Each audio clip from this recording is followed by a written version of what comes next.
Bonjour et bienvenue dans Mon Stress, Mon Allié, le podcast pour vous apaiser. Transformez votre stress en sérénité et retrouvez plus de légèreté dans votre vie pour ne plus subir les situations qui vous déstabilisent ni ressentir de pression constante. Pour ne plus être submergé par l'anxiété ou par vos émotions, ne plus vous sentir oppressé et sans ressources. Aujourd'hui, nous allons explorer une autre vision du stress. Cet ami maladroit, mais, nous le verrons, qui nous veut du bien. Je suis Frédéric Henry, et grâce à ma pratique en tant que kinésiologue et formatrice en gestion du stress, mais surtout à l'aide de mon cheminement personnel, je vous invite chaque semaine à découvrir ensemble des pistes de réflexion, ainsi que des clés concrètes et pratiques pour transformer notre relation au stress, non pas en l'évitant, mais en l'apprivoisant. En effet, et si le stress était notre meilleur allié, un compagnon de route pour mieux se connaître et vivre plus sereinement? Embarquez dès à présent dans cette aventure vers plus de paix intérieure et abonnez-vous pour ne manquer aucun des épisodes diffusés. N'hésitez pas à les partager avec vos proches qui en ont peut-être besoin. Vous pouvez également soutenir l'existence de ce podcast en laissant une note et ou un commentaire. Installez-vous confortablement et belle écoute de ce nouvel épisode. Bonjour et bienvenue dans ce premier épisode de Mon Stress, Mon Allié, le podcast pour vous apaiser, transformer votre stress en sérénité et retrouver plus de légèreté dans votre vie. Quand on subit le stress, on se sent dépassé, écrasé parfois, impuissant, et cela nous coupe de nos moyens. J'aimerais pourtant que l'on se réconcilie avec cette notion de stress, car cette vision d'ennemi que l'on entretient parfois ne fait qu'ajouter de la pression interne. Comme je le répète souvent en conférence, en formation et même en accompagnement individuel, on a tellement diabolisé le stress que ça en devient automatique. Et en même temps, on l'a aussi tellement banalisé qu'on ne sait plus vraiment. On le voit comme un ennemi absolu et donc on instaure une lutte interne. Et souvent aussi, les personnes s'associent comme si cela était leur deuxième nature. Comme on dirait « je suis grande, je suis petite, je suis blonde, je suis brune, je suis stressée ». J'ai toujours été stressée. C'est ce que j'entends souvent des personnes que j'accompagne. Comme si l'on devait l'accepter comme une fatalité. J'aimerais que nous cheminions ensemble dans ce podcast pour déconstruire certaines croyances. En voici quelques-unes. Non, le stress n'est pas une fatalité. Oui, le stress est normal et fait partie de la vie. Mais non, on n'a pas à le subir pour autant. Non, une vie sans aucun stress, cela n'existe pas. C'est une illusion. Enfin oui, il est tout à fait possible de vivre plus sereinement, même en vivant des situations stressantes et des défis dans son quotidien. Vivre plus sereinement et pas seulement lorsqu'on est en vacances, au repos ou en week-end. Nous verrons dans l'épisode de la semaine prochaine ce qu'il se passe en nous lorsque nous subissons le stress, pour bien comprendre le processus et surtout voir comment on peut changer les choses. Mais, avant tout, il est important que nous gardions à l'esprit que le stress est une réaction normale. Notre cerveau est comme qui dirait câblé pour la survie de l'espèce humaine, et donc pour repérer les situations potentiellement dangereuses pour sa survie. C'est grâce au stress que l'être humain est toujours sur Terre, car c'est un processus d'adaptation. On pourrait dire que le stress nous sert à faire face au danger, ou nous informer quand quelque chose n'est pas normal, quand quelque chose nous manque, ou n'est pas juste pour nous, ou quand nous ne pouvons pas gérer une situation, quand on n'est pas préparé à celle-ci. Il est un peu comme un signal d'alarme qui vient nous informer de quelque chose, tout comme le sont nos émotions d'ailleurs. Cependant, notre vie actuelle nous surexpose au stress, ne fût-ce que par les champs électromagnétiques auxquels sont soumis nos systèmes nerveux. Et donc nous devons repérer, atténuer, éloigner, voire modifier les choses qui nous provoquent le stress, pour pouvoir moins le subir et avoir recours à des techniques pour en diminuer les effets. Il sera important de décortiquer les situations et les éléments sur lesquels on n'a pas de contrôle, où il est inutile de gaspiller notre énergie, ainsi que là où on peut agir pour ne pas le subir inutilement. Il est aussi important de se rappeler que le stress est multifactoriel. Cela peut être dû à notre environnement, à notre organisation, à notre éducation, nos croyances, notre manière de concevoir les choses, la vie, les situations. Nous verrons d'ailleurs dans l'épisode 3 comment agir en abordant les 4 piliers essentiels, selon moi, d'une bonne gestion du stress. Aujourd'hui, j'aimerais que vous preniez juste conscience que le stress n'est qu'un système d'alarme qui s'active lorsque quelque chose est en déséquilibre et qui nous invite à aller voir ce qui l'active. Ce n'est donc pas un ennemi à abattre, mais plutôt comme une mise en garde que nous enverrait un ami qui nous veut du bien. J'aime souvent donner cette image en conférence. C'est un peu comme sur votre tableau de bord de voiture. Un témoin qui s'allume pour signaler quelque chose. Vous avez alors 2 choix. Soit faire comme si de rien n'était. Pour un temps, ça fonctionnera un peu, mais à un moment, la voiture va avoir un problème. Soit vous avez le choix d'aller voir ce qu'indique ce témoin et y remédier. Remettre de l'huile, de l'essence, bref, voir ce dont la voiture a besoin. Et pour pousser la métaphore un peu plus loin, on est bien d'accord, jamais vous n'allez demander à votre garagiste de retirer ce témoin de votre tableau de bord, car vous ne souhaitez pas plus voir qu'il s'allume. Cela n'aurait pas de sens. Le stress, c'est pareil. La vision que je vous en donnerai, c'est un bonhomme bien maladroit qui s'active lorsqu'il est stimulé pour signaler sur notre tableau de bord interne que quelque chose ne fonctionne pas pour nous, dans notre environnement, notre organisation ou dans notre système de croyances, qu'il y a un déséquilibre à corriger. Mais ce bonhomme bien maladroit, il nous veut du bien en fait, même si parfois les moyens qu'il utilise pour se manifester sont inconfortables. Je vous invite à aller voir le compte Instagram du podcast Mon Stress, Mon Allié, je vous mettrai le lien en descriptif de l'épisode, pour découvrir le visuel que je vous ai préparé pour incarner mon Monsieur Stress, tel que je le vois. Un bonhomme stimulé en nous qui s'active et provoque tout ce que vous pouvez ressentir sous stress. Un inconfort, une tension, un mal-être, mais avec un côté attachant tout de même. L'idée, c'est de fonctionner avec ce bonhomme en nous, apprendre à l'apaiser et à l'écouter quand il a quelque chose à nous dire. Mettre des choses en place pour moins subir ses interventions dans le futur. Car bien entendu, on n'a pas à subir le stress, qui sur le long terme a des répercussions néfastes sur la santé. Mais c'est aussi une illusion de croire qu'un jour, on sera définitivement libéré du stress. Et ou, à l'inverse, que c'est une fatalité et que vous serez méga stressé toute votre vie.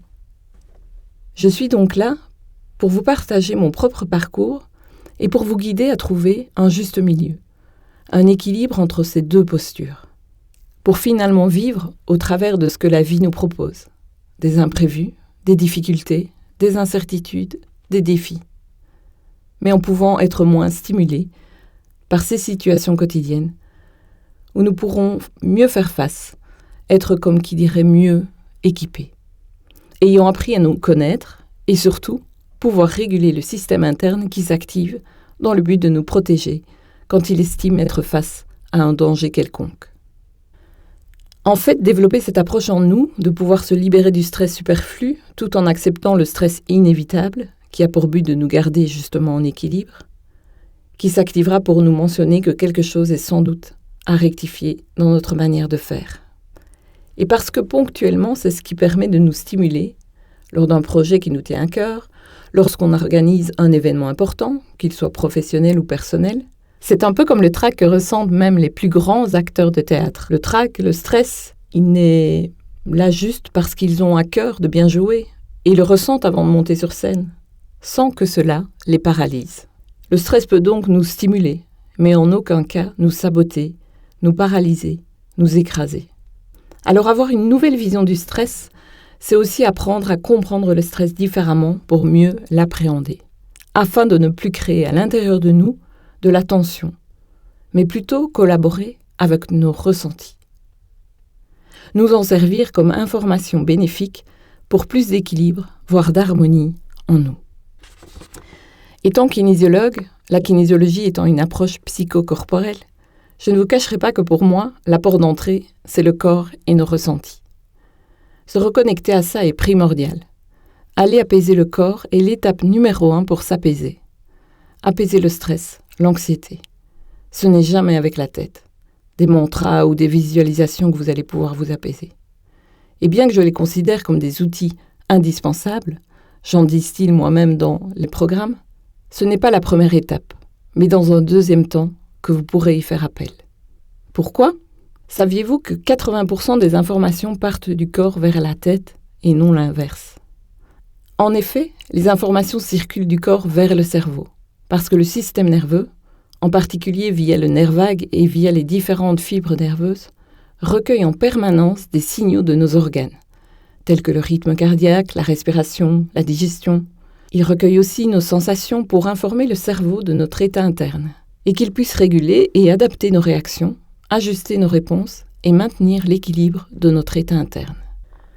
Donc si votre corps et l'état de votre système nerveux est sous tension, sans cesse activé, en stress permanent, chronique, et donc en état de survie, en insécurité, toutes les infos qui remonteront vers votre tête, et donc les pensées qui émergeront, seront teintées de cet état de tension. Par contre, l'inverse est vrai aussi. Avez-vous déjà remarqué que si vous êtes nerveux, en stress, cela a des répercussions sur le reste, vos relations, la manière de répondre aux gens, votre ouverture aux autres, votre manière de vous concentrer aussi. Et que dès que vous allez prendre l'air, vous mettez en mouvement, soufflez, respirez, ou allez vous balader, vos idées sont plus claires. Souvent d'ailleurs, c'est ce que je fais. Si je travaille sur un projet et que je sens que les idées deviennent confuses, que je sens du stress monter, des doutes ou peu importe, hop, je me dis qu'il est temps de faire une pause. Je prends l'air, je sors mon chien, je soupire, je régule mon système nerveux, et ensuite les idées sont beaucoup plus fluides. Bien sûr, comme je le disais, le stress est multifactoriel. Donc une pause au grand air ne va pas tout résoudre, on est bien d'accord. Cela fait plus de 25 ans que je chemine, et donc j'ai appris à me connaître.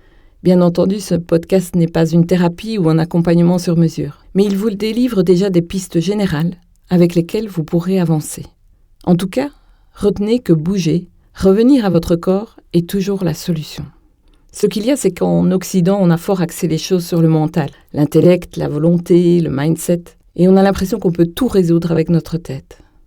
Alors que bien souvent, si ça bloque, c'est qu'il faut d'abord aller régler quelque chose au niveau de notre système interne. Et cela peut se faire à différents niveaux, plus ou moins importants. Car comme je le disais plus haut, vu que le stress est multifactoriel, il peut être lié à des facteurs externes à nous, l'organisation, la gestion du temps, la surcharge de travail, ou internes. Et là, cela demande alors un peu plus d'introspection. On en reparlera dans 2 semaines dans l'épisode numéro 3, où nous parcourrons les 4 piliers d'une bonne gestion du stress. C'est sûr que parfois le stress est là juste par des facteurs externes, mais bien souvent, il est lié à des facteurs internes. Un manque de confiance en soi, au fait d'être perfectionniste, de vouloir toujours rendre service, toujours faire plaisir aux autres, etc. Tous ces facteurs font que l'on se met bien trop souvent la pression. En parallèle donc d'apprendre des techniques d'apaisement, très utiles c'est sûr, il va falloir aussi aller voir plus en profondeur. De cette manière, le stress revêt beaucoup de visages et a beaucoup d'implications. C'est pour cela que, au fur et à mesure, nous aborderons différents points.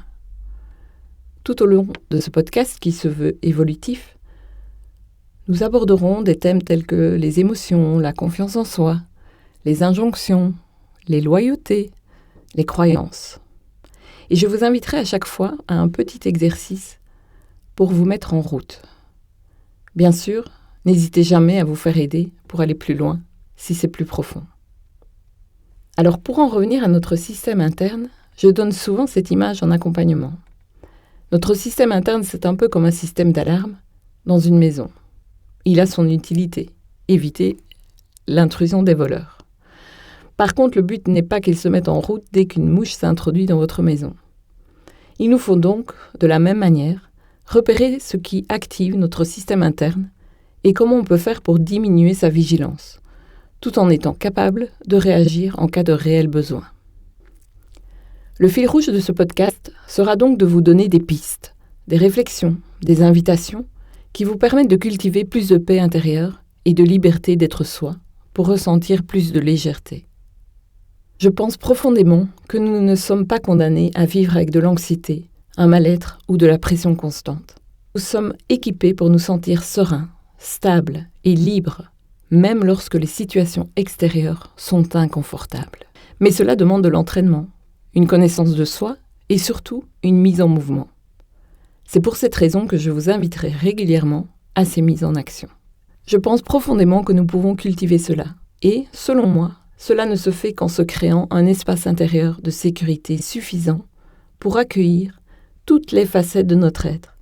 Nos ombres, nos défauts, nos contradictions, nos parts blessées, nos émotions, nos douleurs, nos doutes, nos forces. Et lorsque nous permettons à tout ce monde de coexister dans l'accueil de chacune de nos parts, telles qu'elles sont, sans jamais leur laisser le contrôle de nos vies. Nous y reviendrons au fil des épisodes. N'hésitez pas, je vous le répète encore, à vous abonner pour n'en rater aucun. Alors mon souhait pour ce premier épisode est que vous arrêtiez de vous mettre la pression par rapport à votre stress, mais de rétablir une connexion avec vous-même et de pouvoir le percevoir comme cet ami qui vous veut du bien et qui va vous permettre de savoir sur quoi et comment agir pour instaurer plus d'apaisement au quotidien. Ce sera donc l'exercice du jour que je vous invite à faire. Dans un premier temps, vous allez imaginer votre stress, le stress que vous vivez pour le moment. Imaginez-le comme un personnage, peu importe, laissez votre imagination déborder. Vous allez écrire tout ce qu'il vous vient. Faites une pause sur l'épisode ou revenez-y plus tard si vous êtes en voiture. Prenez le temps, fermez les yeux si nécessaire et demandez-vous comment vous percevez votre stress actuellement. Quelle est la première image qui vous vient quand vous pensez à votre stress ? Peut-être est-ce un symbole, une image, un personnage.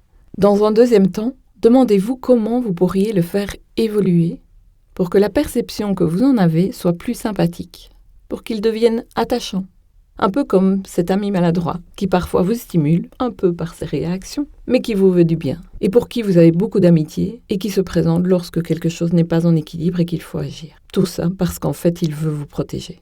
Vous pouvez même lui donner un surnom pour le rendre encore plus sympathique. Une fois que c'est fait, apprenez à cohabiter avec lui. Ne lui permettez pas de s'installer chez vous, non, ou de décider de tout, mais voyez-le comme un messager qui se présentera de temps en temps, un allié précieux pour vous indiquer ce qu'il y a ou reste à travailler. J'ai d'ailleurs fait l'exercice moi-même et comme je vous le mentionnais plus tôt dans cet épisode, je vous invite à regarder le visuel de mon Monsieur Stress à moi, mon allié maladroit, qui s'active encore parfois, je vous l'avoue, mais qui est pourtant si précieux pour tirer la sonnette d'alarme quand je dois ajuster certaines choses dans mon quotidien. Vous pouvez vous rendre sur le compte Instagram Mon Stress Mon Allié ou retrouver les liens utiles en descriptif. Sur ce, je vous laisse avec votre Monsieur Stress à vous. Prenez le temps de rétablir cette connexion en vous avec douceur et légèreté. On se retrouve la semaine prochaine pour aborder ce qu'il se passe en nous quand nous sommes sous stress, au niveau de notre corps, de notre cerveau et de notre système nerveux, afin de mettre plus de conscience dans notre fonctionnement et surtout savoir comment ne plus subir le stress, mais plutôt en faire un. Je vous remets aussi quelques informations pertinentes dans le descriptif de l'épisode. N'hésitez pas à le consulter. N'oubliez pas d'ailleurs, si ce n'est déjà fait, de télécharger le guide 100% offert, 8 clés pratiques pour s'apaiser, si vous voulez distiller dès à présent de nouveaux réflexes bénéfiques dans votre quotidien. En effet, en pratiquant ces clés régulièrement, assurément vous verrez une différence. Ce n'est que la régularité qui fera une différence. Belle mise en pratique et à la semaine prochaine. J'espère que cet épisode vous a inspiré autant que j'ai de plaisir à vous les partager à chaque diffusion. Merci pour votre fidélité. Si vous avez envie d'aller plus loin, c'est avec un grand plaisir que nous pourrons échanger et voir comment je peux vous aider. N'hésitez donc pas à me contacter en privé si vous avez besoin de plus d'éclairage et ou de soutien. Et si vous désirez faire un premier pas vers plus d'apaisement, je vous invite à télécharger le guide 100% gratuit 8 clés pratiques pour s'apaiser. Vous retrouverez toutes les informations dans le lien en descriptif de l'épisode. Portez-vous bien et à bientôt sur Mon Stress Mon Allié, le podcast pour vous apaiser, transformer votre stress en sérénité et retrouver plus de légèreté dans votre vie. Ce podcast est produit par le Media Lab. Rendu possible par En Mieux.